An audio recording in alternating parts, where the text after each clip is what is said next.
जय माता दी। जय मां कामाख्या। कामाख्ये वरदे देवी नीलपर्वतवासिनी तम देवी जगतमाता योनि मुद्रे नमस्तुते। कामाख्ये काम संपन्ने कामेश्वरी हरप्रिये काम नाम देहि में नित्यम कामेश्वरी नमस्तुते। काम दे काम रूपस्ते सुभगे सुरसेविते करोमि दर्शन देव्यम सर कामार सिद्धयेत। ओम महेशानी महामाये चामुंडे मुंड मालिनी आयु आरोग्य ऐश्वर्य देहि में देवी परमेश्वरी। ओम जयंती मंगला काली भद्रकाली कपालिनी दुर्गा क्षमा शिवा धात्री स्वाहा सदा नमस्तुते। ओम सर्वमंगल मांगल्ये शिवे सर्वासादिके शरण्ये त्र्यंबके गौरी नारायणी नमस्तुते। दुर्गति नाशिनी दुर्गा जय जय। काल विनाशिनी काली जय जय। उमा रमा ब्रह्माणी जय जय। सीता राधा रुक्मणी जय जय। महालक्ष्मी नमस्तुभ्यं नमस्तुभ्यं सुरेश्वरी हरिप्रिये नमस्तुभ्यं नमस्तुभ्यं दयानिधि। काली काली महाकाली काली के पापनाशिनी खड़ग हस्ते मुंड हस्ते काली काली नमस्तुते। काली काली महाकाली काली के परमेश्वरी सर्वानंद करी देवी नारायणी नमस्तुते। या जल जल प्रज्जल अग्नि रूपाय ओम होम ह्रीं श्रीं ज्वाला देवी नमो नमः। नीर हार हार धन सार सुधाकरम भा कल्याणम दाकनक चंपकधाम उतुंग बिन कुजुकुंभ मनोहरांगी वाणी नमामि मनसा वत्सा विभुते। ओम ऐं सरस्वते नमः। ओम ह्रीं दुर्गाय नमः। देवी प्रपन्नताति हरे प्रसीद प्रसीद मातर्गजोखिलस्य प्रसीद विश्वेश्वरी पाहि विश्वन्तमीश्वरी देवी चराचरस्य शुभं करोति कल्याणम आरोग्यम धन संपदा शत्रुबुद्धि विनाशा दीप ज्योति नमस्तुते। ओम त्र्यंबकं यजामहे सुगंधिं पुष्टिवर्धनम् उर्वारुक्मी वंदनान् मृत्योर्मुक्षीमामृतात्। ओम भूर्भुवः स्वः तत्सवितुर्वरेण्यं भर्गो देवस्य धीमहि धियो यो नः प्रचोदयात्। हम हनुमते नमः। ओम ह्रीं हनुमते रामदूताय नमः। ओम बम भैरवाय नमः। ओम छम क्षेत्रपालाय नमः। ओम क्रीं कालिकाय नमः। ओम चतुष्षष्टि योगिनी देवेभ्यो नमः। ओम सप्तगत मातृका देवेभ्यो नमो नमः। देवराधा ट्रस्ट सत्यवाणी चैनल।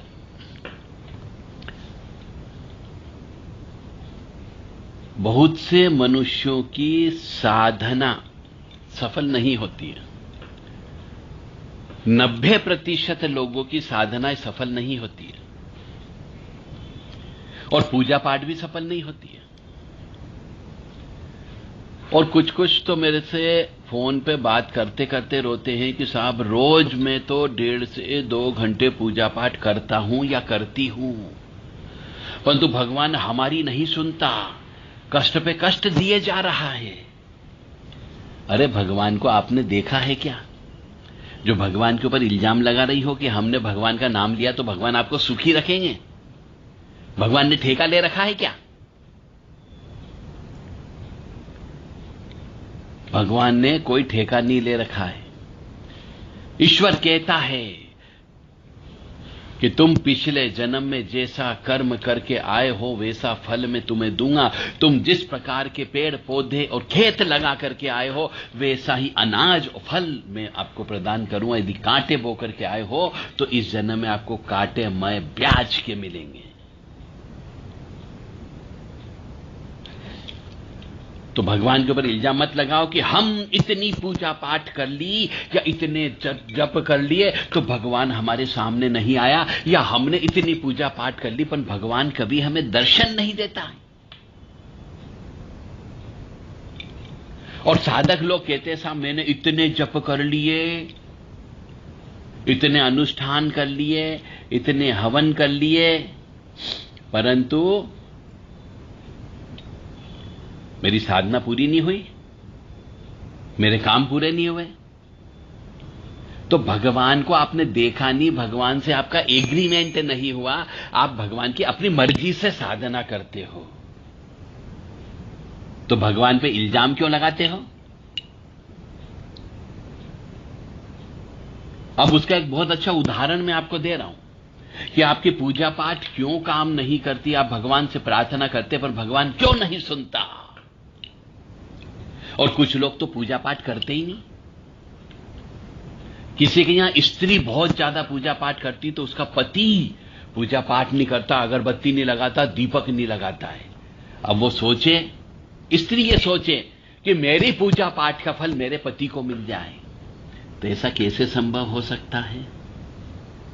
क्योंकि पति को तो कष्ट आएगा उसके अपने कर्मों के हिसाब से, क्योंकि उसने पूजा पाठ नहीं की और पिछले जन्म में क्या मालूम पुण्य कर्म करके आया कि पाप कर्म करके आया।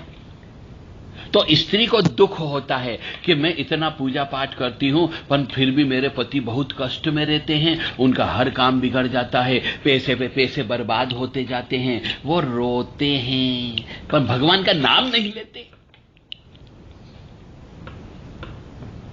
कष्ट में देख रही है, उनसे बोल भी रही है, परंतु उसके मन में दिल दिमाग में यह नहीं आता कि मैं भगवान का नाम ले लूं, चलो भगवान की शरण में ही चला जाऊं, अपने आप को भगवान को अर्पित कर दूं।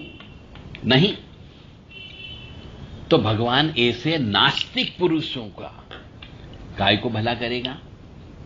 और क्यों आपकी पूजा पाठ वो दूसरों को ट्रांसफर करेगा? इसीलिए कोई भी साधना करो, कोई भी पूजा पाठ करो, कोई भी अनुष्ठान करो, पहले आपको अपने पाप कर्मों का नाश करना होगा, संचित कर्म के पाप कर्मों का नाश करना होगा, पिछले जन्म के प्रारब्ध कर्मों के पापों का नाश करना होगा। तब जाकर के उस मटके में जब पुण्य कर्म आएंगे, अच्छे कर्म आएंगे, दान धर्म का उसमें पुण्य आएगा, तब जाकर के आपको फल की प्राप्ति होगी। एक उदाहरण देता हूं कि जब किसी आपको स्नान करने जाना है, यानी नहाने के लिए आपको जाना है, अगर किसी बाल्टी में गंदा पानी भरा है और उसमें साफ पानी भरना है तो आप क्या करोगे? बहुत साधारण उदाहरण दे रहा हूं मैं, साधना के लिए भी, पूजा पाठ के लिए भी, कि आपकी पूजा पाठ सफल क्यों नहीं होती। तो एक बाल्टी के अंदर गंदा पानी भरा, यानी आपके पिछले जन्म के कर्म के जो मटका है उसके अंदर गंदा पानी भरा हुआ है। अब उसमें साफ पानी भरना है तो हम क्या करोगे? तो पहले हम गंदे पानी को पूरा निकालोगे और फिर बाल्टी को साफ करके उसमें साफ पानी भरोगे। ऐसे ही करोगे ना? तो फिर आप भी अपने को यदि पुण्य कर्म करवाना है तो आपको पहले पिछले जन्म के पाप कर्मों का नाश करना होगा। पिछले जन्म की हाय बद्दुआ का नाश करना होगा, पिछले जन्म के पितृ दोष का नाश करना होगा, पिछले जन्म के प्रेत दोष का नाश करना होगा, पिछले जन्म के कालसर्प दोष का नाश करना होगा, पिछले जन्म के अनुसार यदि मांगलिक दोष है तो उसको दोषों का नाश करना होगा। यदि गुरु चांडाल योग है तो गुरु दोष का, गुरु के श्राप का समाप्त करना होगा।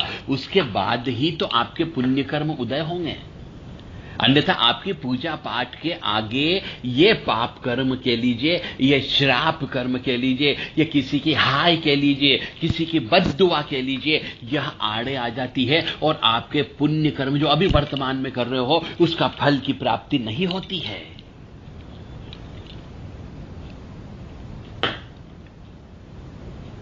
तो ठीक इसी प्रकार ईश्वर भी अपने भक्तों को उनके कर्मों से मुक्त करते हैं। जितनी परेशानी, दुख, तकलीफ, कष्ट वो पहले ही मनुष्य को दे देते हैं जिससे आप बुरे कर्मों से मुक्त हो जाओ, क्योंकि ईश्वर का हिसाब उसके अलग ही कंप्यूटर से होता है। और तंत्र मंत्र की साधना विशेष तौर से, ईश्वर से मिलने की साधना विशेष तौर से, ईश्वर की कृपा प्राप्ति की साधना विशेष तौर से, ये तो गुरु के सानिध्य में ही प्राप्त हो सकती है। और जब तक आपके पिछले जन्म के पाप कर्म नहीं साफ हो जाते, पिछले जन्म के पितृदोष समाप्त नहीं हो जाते, पिछले जन्म में किए गए भाई के साथ धोखा खत्म नहीं किया जा सकता, पिछले जन्म में अपनी स्त्री या किसी स्त्री के साथ धोखा किया गया है, उसकी हाय बद्दुआ नहीं काट ली जाती, तब तक आपको तंत्र मंत्र की साधना की सिद्धि तो मिल ही नहीं सकती।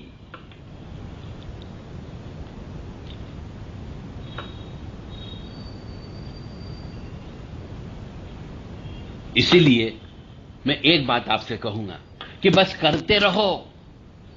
जिस दिन आपके पाप कर्म समाप्त हो जाएंगे। जिस दिन आपके पिछले जन्म के प्रारब्ध कर्म के अनुसार, संचित कर्म के अनुसार, अकर्मण्य कर्म के अनुसार जितने भी गलत काम थे, पाप कर्म थी, हाय थी, बद्दुआ थी, श्राप था, वो सब समाप्त हो जाएगा आपकी पूजा पाठ करने से। उसके बाद ही आपको ईश्वर की प्राप्ति होगी। तो अपनी भक्ति और भगवान पर कभी संदेह मत करो। भक्ति में विश्वास रखिए, अडिग विश्वास रखिए और भक्ति करते रहिए। और भगवान पर भी कभी संदेह मत करो, क्योंकि तुम जिंदा हो तो जो हवा प्राप्त कर रहे हैं वह भगवान है। तुम जिंदा हो तो तुम्हारे शरीर के अंदर जो अग्नि है वह भी भगवान है। और तुम जिंदा हो तो जो जल है तुम्हारे शरीर के अंदर वह भी भगवान है। इस प्रकार इस पृथ्वी लोक पर यदि भगवान है तो वह है ऑक्सीजन भगवान है, जल भगवान है और आग भगवान है। यदि तीनों चीज में से एक चीज भी चली जाएगी तो भगवान इस पृथ्वी लोक से चला जाएगा, सब सृष्टि का नाश हो जाएगा। इसलिए वो तो है और जब तक वो रहेगा आप सब जिंदा रहोगे। इसलिए भगवान पर संदेह मत करो। भगवान कुछ नहीं करता, आपका विश्वास ही सब कुछ है। बस करते रहो, करते रहो, भगवान का नाम लेते रहो। दुर्गति नाशिनी दुर्गा जय जय, काल विनाशिनी काली जय जय, उमा रमा ब्रह्माणी जय जय, सीता राधा रुक्मणी जय जय, श्री राम जय जय राम, श्री राम जय जय राम, श्री राम जय जय राम, श्री राम जय राम। बोलो बोलो सब मिल बोलो ओम नमः शिवाय, बोलो बोलो सब मिल बोलो ओम नमः शिवाय, ओम नमः शिवाय, ओम नमः शिवाय, ओम नमः शिवाय, ओम नमः शिवाय। बोलो बोलो सब मिल बोलो ओम नमः शिवाय। जूट जटा में गंगा धारे, त्रिशूल धारे डमरू बजाए, डम डम डम डम डमरू बजाए, गूंज उठा ओम नमः शिवाय। इस प्रकार ईश्वर के ऊपर पूर्ण आस्था से, पूर्ण आत्मा से, पूर्ण समर्पण भाव से, पूर्ण मन से ईश्वर की आराधना करो। एक समय जब आएगा तो आपका उस मटके में बूंद बूंद करके आपके पुण्य कर्म, आपके जप तप डलते जाएंगे और दूसरी तरफ से वो खराब चीज निकलती जाएगी, वो पाप कर्म निकलता जाएगा। तो आपके जप तप करने से, आपके पाठ करने से, आपकी पूजा करने से हो सकता है कष्ट की प्राप्ति ज्यादा हो। तो घबराओ मत, क्योंकि उसकी वजह से ही आप, इसका मतलब मान के चलो आपके इसके अंदर पुण्य कर्म बढ़ रहे हैं, तभी पाप कर्म बाहर निकलते हैं। एक लोटा ले लीजिए, गिलास ले लीजिए, उसके अंदर पूरा 100% पानी से भर दीजिए। उसमें 2 कलर डाल दीजिए, एक लाल कलर डाल दीजिए, एक सफेद कलर तो पानी का होता ही है, उसमें काला कलर भी डाल दीजिए या लाल कलर डाल दीजिए। काला लाल कलर डल गया, अब आपने पुण्य का काम किया, एक बूंद उसके अंदर डाल दी तो दूसरी तरफ एक बूंद अवश्य निकलेगी, क्योंकि जो गिलास है वो 100% पानी से भरा हुआ, यानी उसके अंदर 0.001% भी यदि पानी की बूंद जाती है तो दूसरी तरफ 0.001% पानी की बूंद बाहर अवश्य निकलेगी। तो ऐसा लबालब हुआ, आप लोटा भर कर लेकर आए पिछले जन्म के कर्म के अनुसार, जिसको घट पिंड की भाग्य बोला जाता है। अब उसके अंदर आपने पुण्य कर्म डाल दिया, तो आपको नहीं मालूम कि आगे जो एक बूंद निकलने वाली है वो पाप निकलेगा कि पुण्य निकलेगा। यदि आपने पुण्य की बूंद डाली और निकलते समय यदि पाप निकला तो आपको कष्ट की प्राप्ति अवश्य होगी, आपको दुख तकलीफ अवश्य होगी, आपको परेशानी अवश्य होगी। और यदि पुण्य करने से पुण्य निकल गया तो मान के चलो आपकी पूजा सफल होगी, आप ये सोचते हो, जबकि ऐसा नहीं है। इसलिए ईश्वर का नाम लेते रहो, श्री राम जय जय राम, श्री राम जय जय राम।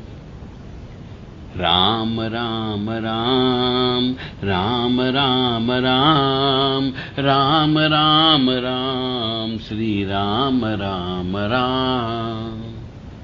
पाप कटे दुख मीटे लेत राम नाम, पाप कटे दुख मीटे लेत राम नाम। भव समुद्र सुखद नाव एक राम नाम, भव समुद्र सुखद नाम एक राम नाम। राम राम राम राम राम राम राम राम राम श्री राम राम राम। तो राम राम लेकर के अपने पापों का नाश करिए। मां भगवती जगत जननी के चरणों के अंदर अरदास लगाते रहिए, सत्कर्म करते रहिए, पुण्य कर्म करते रहिए, दान धर्म करते रहिए। अपनी मेहनत की कमाई का, अपनी मेहनत की कमाई का या फिर अपने घर के अंदर परिवार के ऊपर आप जितना पैसा खर्च करते हो खाने पीने रहने और अपने आप को मेंटेन करने के लिए, परिवार में जितना मासिक खर्च होता है उसका 10% हिस्सा ईश्वरी काम में अवश्य लगाओ, तो आपको सुख की प्राप्ति होगी। मैं पुनः कहूंगा कि ईश्वर ने जब आपको पैदा किया, जब आप इस पृथ्वी लोक पर आए, कलयुग में आए, तो खाली हाथ आए थे, नंगे आए थे, रोते हुए आए थे। यहां आकर के अपने हंसना खेलना सीखा। यहां आकर के ईश्वर ने आपको रहने की व्यवस्था की। यहां आने के बाद ईश्वर ने आपको खाने पीने की, कपड़े पहनने की व्यवस्था की, अच्छे से रहने की व्यवस्था, खाने पीने की व्यवस्था, अच्छा दिल दिमाग आपको दिया, पढ़ाई लिखाई हुई, कमाई हुई। तो आपने जितना भी ये सामान इकट्ठा किया रहने के लिए, पढ़ाई लिखाई के लिए, ये सब आप तो खाली हाथ आए थे ना, नंगे थे।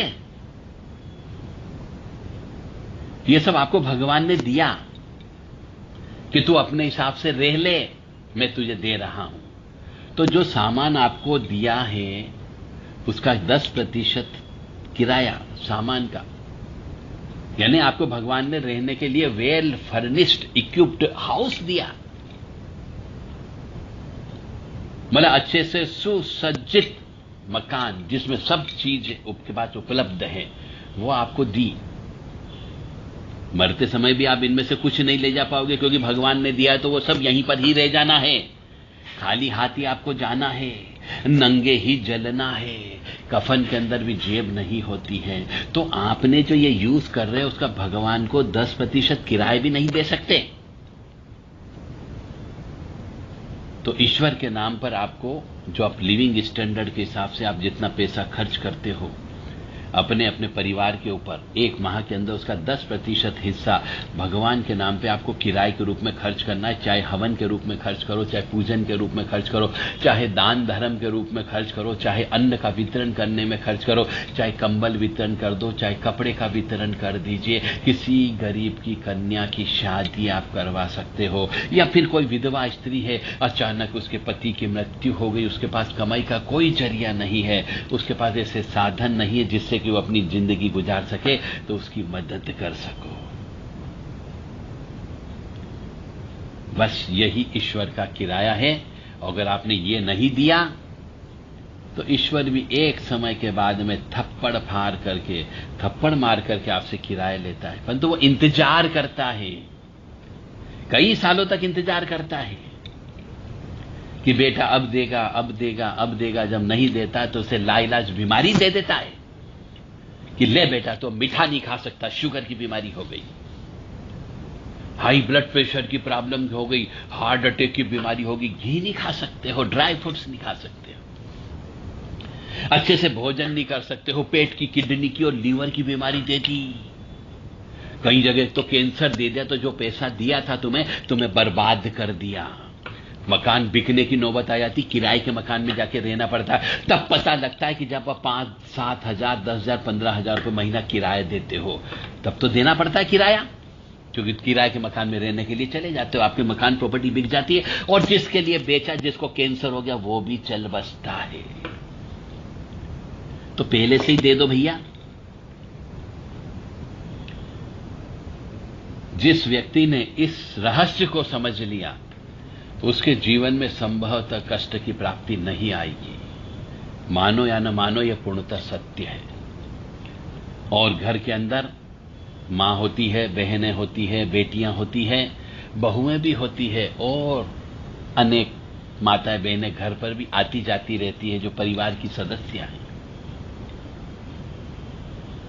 घर के अंदर मासिक धर्म की अशुद्धता में, स्त्री की अछूतता में, रजस्वला अवस्था में, या दूसरे शब्दों में कह लीजिए एमसी पीरियड की अवस्था में स्त्री से कभी भी खाना मत बनवाओ। स्त्री को मासिक धर्म की अवस्था में किचन में प्रवेश ही नहीं करने दो। यदि करते हो तो भी आपके ऊपर दोष की प्राप्ति अवश्य होगी। आपको भयंकर दोष लगता है, उसकी वजह से आप कंगाल हो सकते हो, बीमारियां लग सकती है, पति पत्नी में झगड़ा हो सकता है, आपका भाग्य रुक सकता है। मानोगे तो सुखी रहोगे। मेरा धर्म है आपको ज्ञान देना, लेना या नहीं लेना आपके ऊपर निर्भर करता है। भगवान ने आपको ज्ञान दिया है, बुद्धि दी है, तर्क शक्ति दी है, सोचने समझने की शक्ति दी है, दिल भी दिया है, दिमाग भी दिया है, और आपको काना भी नहीं बनाया, गूंगा भी नहीं बनाया है, हाथ पैर भी अच्छे से दिए हैं।